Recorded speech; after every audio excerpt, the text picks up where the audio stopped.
Samantala, nasabat naman ang humigit 700,000 pisong halaga ng hinihinalang shabu mula sa isang lalaki sa isinagawang bypass operation ng pulisya sa Tagbiliran City.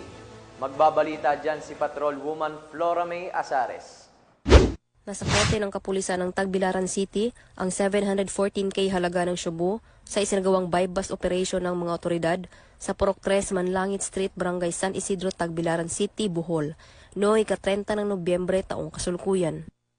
Kinilala ni Police Lieutenant Colonel John Karen Oliveros Escobar, Chief of Police ng Tagbilaran City Police Station, Bohol Police Provincial Office, ang sospek na si Christian, 25 anyos, natubong Bugangsur, Bilar, Bohol.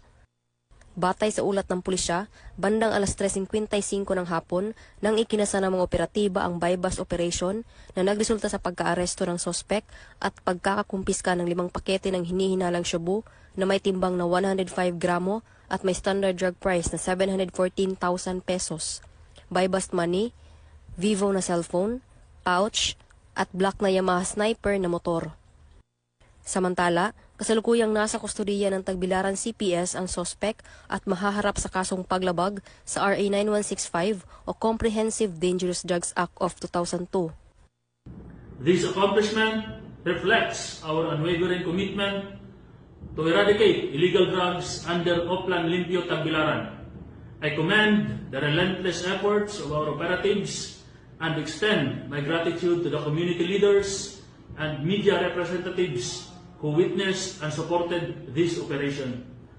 Let this serve as a clear warning to those engaged in illegal activities. There is no place for drugs in Tagbilaran City.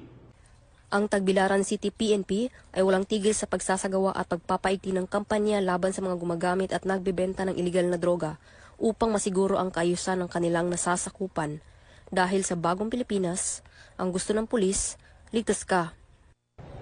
Mula dito sa Central Visayas, ako ang inyong PNN correspondent, Patrolwoman Flora May Azares, alagad ng batas, tagataguyod ng Balitang Pulis.